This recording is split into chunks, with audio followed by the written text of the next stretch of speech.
और अब सिंगरौली से बड़ी खबर पर बात करेंगे। पक्के मकान की छत ढलाई के दौरान अचानक से सेंटिंग सहित दीवार गिर गई है। 1 दर्जन से ज्यादा मजदूर इस हादसे में दबे हुए हैं। मलबे में जेसीबी की मदद से पुलिस ने मजदूरों का रेस्क्यू किया। 7 मजदूरों को पुलिस ने बैढ़न जिला अस्पताल में इलाज के लिए रवाना किया है, जबकि 20 से ज्यादा मजदूर यहां पर काम कर रहे थे। देर रात यह हादसा हुआ है। गहिलगढ़ पश्चिम टोला की एक घटना आपको बता रहे हैं। तो सिंगरौली में ये बड़ा हादसा, जहां पक्के मकान की छत ढलाई के दौरान अचानक से सेंटिंग सहित दीवार गिर गई। 1 दर्जन से ज्यादा मजदूर इस मलबे में दबे रहे। तस्वीरें देखिए रेस्क्यू ऑपरेशन की। पुलिस भी फौरन मौके पर पहुंची, मजदूरों को रेस्क्यू किया गया। 7 मजदूरों को पुलिस ने बैढ़न जिला अस्पताल में इलाज के लिए भर्ती करवाया है। 20 से ज्यादा मजदूर यहां पर काम कर रहे थे। कई अन्य घायल भी हैं, जिनको लेकर पुलिस अस्पताल पहुंची है। देर रात यह हादसा हुआ है। बताया जा रहा है कि गहिलगढ़ पश्चिम टोला की घटना है। आराम से जाइए। तो तस्वीरें आप देख रहे हैं किस तरह से मौके पर अफरा तफरी का माहौल बना, जब अचानक से 1 दर्जन से ज्यादा मजदूर इस मलबे में दब गए।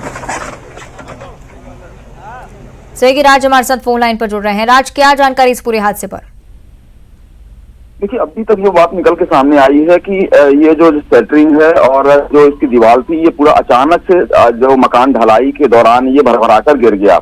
यहाँ करीबन 20 से ज्यादा मजदूर थे जो काम कर रहे थे, और जो मजदूर छत के ऊपर में थे जहाँ ढलाई का काम चल रहा था, उनमें से 8 मजदूर इसी जो मलबे में दब गए थे, जिनमें तकरीबन रात के 1 बजे के आसपास में ये पूरा हादसा हुआ। तो पुलिस को सूचना मिली। पुलिस ने तत्काल जेसीबी की मदद से जो वहाँ जो मलबा था, मलबे को हटाया है, और 8 जो मजदूर है उन्हें देर रात तक रेस्क्यू किया गया है, जिन्हें अस्पताल में भर्ती करवाया गया है इलाज के लिए। जहां 2 महिला मजदूरों की हालत अभी भी गंभीर बताई जा रही है। उनके सर पे काफी गंभीर चोट लगी है, तो 2 महिला मजदूरों की हालत गंभीर है। इसमें जो मुख्य रूप से एक वजह निकल के आई है, वजह ये निकल के आई है कि जो सेंटरिंग लगाई गई थी, वो सेंटरिंग में जो मानक होने चाहिए थे, जिस तरह से क्योंकि एक बड़ा सीमेंट और कंक्रीट का सरिये का जो लोड है वो बर्दाश्त कर सके, वो सेंटरिंग कमजोर थी। इसी वजह से ये पूरा हादसा हुआ है। अभी इस मामले में जांच के आदेश दिए गए हैं, और जिनका ये मकान बताया जा रहा है, तो मजदूरों की शिकायत पर पुलिस इसमें मामला दर्ज करने की तैयारी में है। ठीक है, शुक्रिया आपका राजेश पूरी जानकारी के लिए। आगे बढ़ते हैं। इंदौर से बड़ी खबर है। आज शाहरुख खान की फिल्म पठान रिलीज हो रही है, और हिंदू संगठनों के बीच विरोध के बावजूद शाहरुख खान के फैन ने एक पूरा थिएटर बुक करवाया है। ट्रेजर आइलैंड मॉल के पीवीआर सिनेमा का सुबह 9 बजे का शो बुक किया है। अकेले ही पूरे टिकट इस व्यक्ति ने खरीदी हैं। शाहरुख खान की फिल्म के बाद थिएटर ने नीति भी बदली। 9 बजे का शो बुक किया। पहले 12 बजे से पहला शो होता था, लेकिन शो बुक करने वाले शाहरुख के फैन ने एक वीडियो भी शेयर किया है, और गजब का उत्साह देखे लोगों के बीच। पूरा का पूरा थिएटर इस व्यक्ति ने बुक करवाया।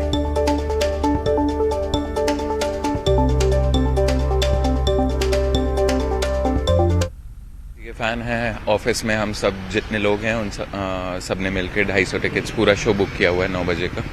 तो हम काफ़ी एक्साइटेड हैं शो देखने के लिए। फिल्म को लेके तो काफ़ी एक्साइटमेंट है सबके अंदर। बाकी देखने बाद पता चलता है क्या होगा। सुपर हिट ब्लॉकबस्टर, कोई जोड़ नहीं है, कोई तोड़ नहीं है। बस अभी यही चलेगा हिंदुस्तान के अंदर, और कुछ भी नहीं चलेगा। जिसने नहीं देखी वो बेकार है। शुरुआत करो तुम तो ओपनिंग की, एंजॉय करो। नहीं, आप लोग फिल्म देखने आए हैं, पूरा थिएटर बुक किया? हाँ, पूरा थिएटर बुक है। भीड़ जाके देखो, ऊपर बेइंतहा भीड़ हो रही है। क्या लग रहा है फिल्म को लेकर? Super hit blockbuster. Shahrukh Khan के फैंस या काफी लोग दिखाई दे रहे हैं? बहुत सारे, एक नहीं बेइंतहा है। पूरे हिंदुस्तान के अलावा बाहर विदेशों में भी बहुत सारे फैन है शाहरुख खान साहब के। शाहरुख खान अपने देश की आन बान शान है।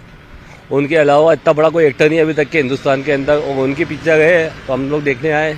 अब आगे देखते हैं साहब पिक्चर कैसी है। पिक्चर शुरू होने के बाद ही बताएंगे कैसी पिक्चर है साहब। बहुत बड़े फैन है। मैं अपने बच्चों के, दोनों बच्चों के साथ आई हूँ। अपने भाई को लेकर सिर्फ फर्स्ट डे फर्स्ट शो, इतने छोटे बच्चे के साथ मैंने पठान के लिए आई हूँ सिर्फ। I am biggest fan of Shahrukh Khan. ये पूरा थिएटर यहाँ पे बुक है? Sir yes sir. ये हमारा शाहरुख खान का फैन क्लब है, एसआर के इंदौर फैन क्लब, उन्होंने बुक कराया पूरा। क्या लग रहा है इस फिल्म को लेकर, क्या सोचते हैं? अच्छी जाएगी blockbuster. After 4 years Shahrukh Khan come back कर रहा है, इसलिए। पार्टी पठान चलिए और ज्यादा चर्चा इस पर हम करेंगे इससे कि अरुण हमारे साथ लाइव जुड़ रहे हैं। अरुण ने जिस तरह से बॉयकॉट ट्रेंड चला, जिस तरह से विवादों में थी फिल्म, माना जा रहा था कि शायद अच्छा रिस्पांस ना मिले, लेकिन बिल्कुल ही उलट परिस्थिति से कह सकते हैं शाहरुख खान के फैंस जमकर प्यार लुटा रहे हैं। अरुण,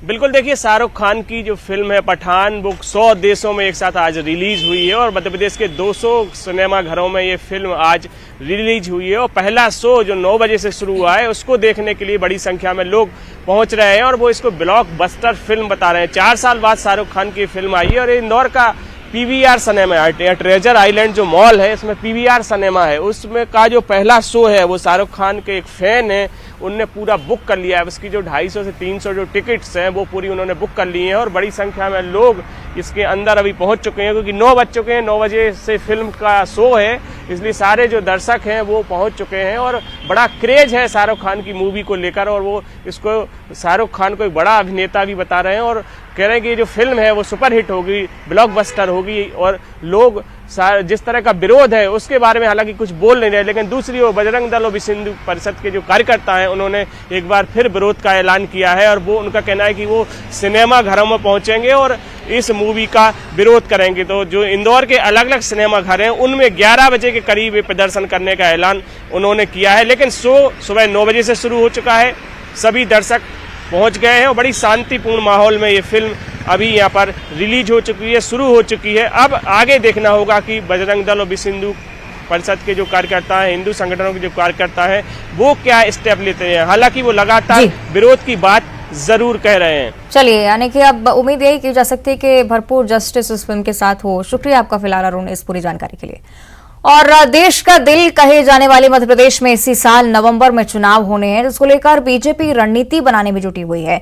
बैठकों का दौर बीजेपी में लगातार चल रहा है और इसी कड़ी में भोपाल में मंगलवार को बीजेपी की प्रदेश कार्य समिति की बैठक हुई, जिसमें पार्टी ने 200 दिन में 200 सीटें जीतने के लिए कार्य योजना बनाई है।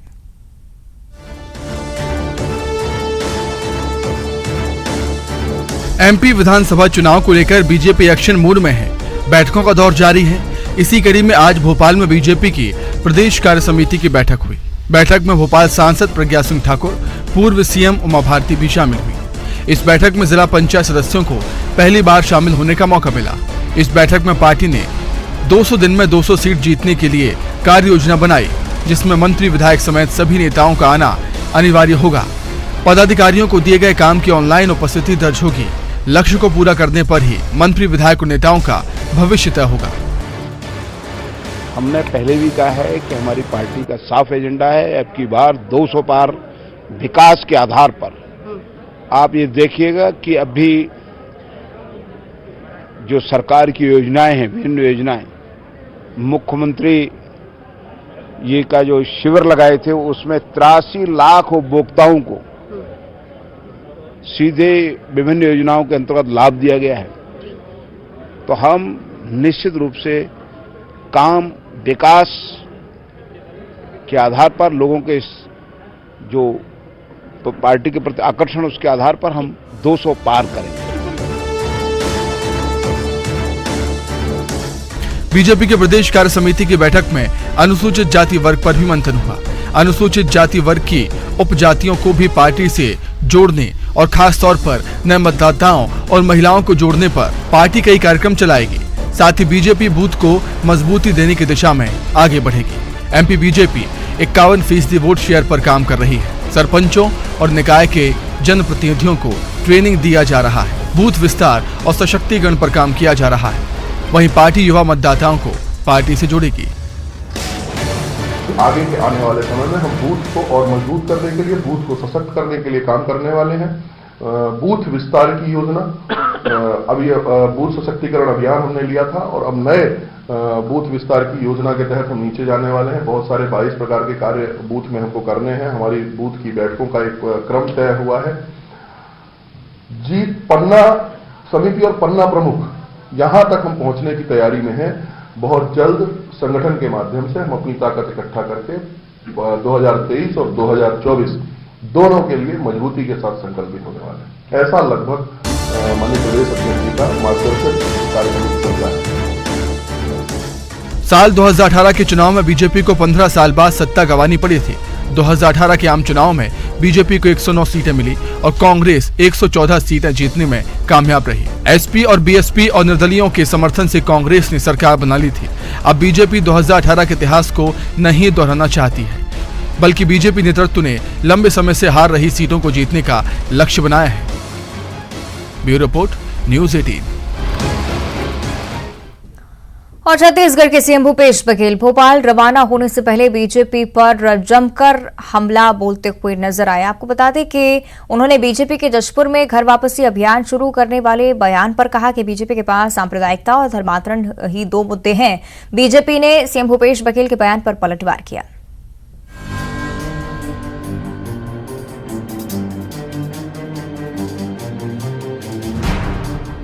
छत्तीसगढ़ विधानसभा चुनाव को लेकर प्रदेश के दोनों ही प्रमुख पार्टियां अपना अपना पिच तैयार करने में जुट गई हैं। कौन किसके पिच पर खेलेगा वो तो भविष्य के गर्त में है, लेकिन उससे पहले सूबे के मुखिया भूपेश बघेल ने बीजेपी पर कई आरोप लगा दिए।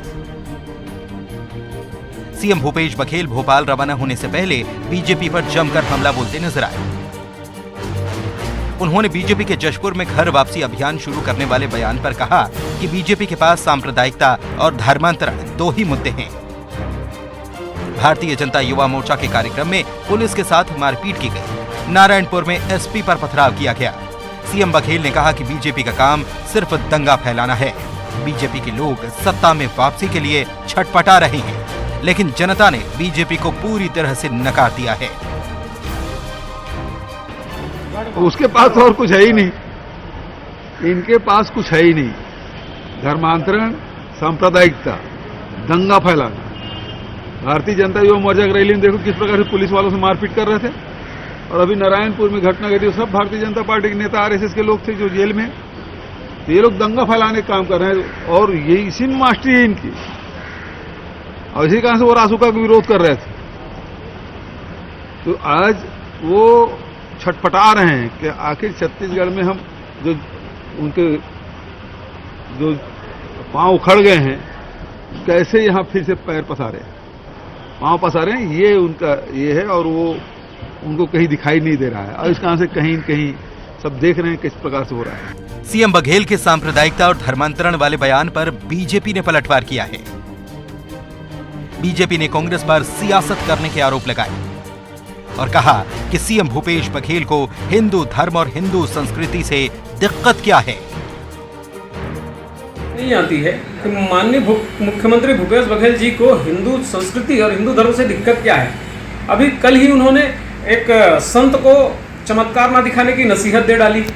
कुछ दिन पहले अवैध ईसाई मिशनरी धर्मांतरण करने वाले लोग एकत्रित होकर आदिवासियों पे हमला करते हैं, और जब आदिवासी समाज अपनी संस्कृति की रक्षा के लिए उठ खड़े होता है तब उनके ऊपर पुलिसिया कार्रवाई कर देते हैं। ईसाई मिशनरियों के भ्रमजाल में फंसे आदिवासी समुदाय को जब उनके मूल धर्म में वापस लाने के लिए भारतीय जनता पार्टी को प्रयास करने का प्रयत्न करती है, तो मुख्यमंत्री भूपेश बघेल जी को सांप्रदायिकता दिखती है। मुख्यमंत्री भूपेश बघेल जी को स्पष्ट करना पड़ेगा कि उनकी भाषा में सांप्रदायिकता की परिभाषा है क्या। छत्तीसगढ़ विधानसभा चुनाव से पहले प्रदेश के दोनों ही प्रमुख सियासी दलों में आरोप प्रत्यारोप की सियासत तेज हो गई है।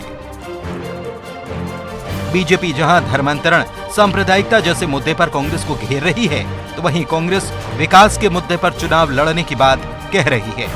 Bureau report, news 18। और बुलेटिन में इतना ही। नमस्कार।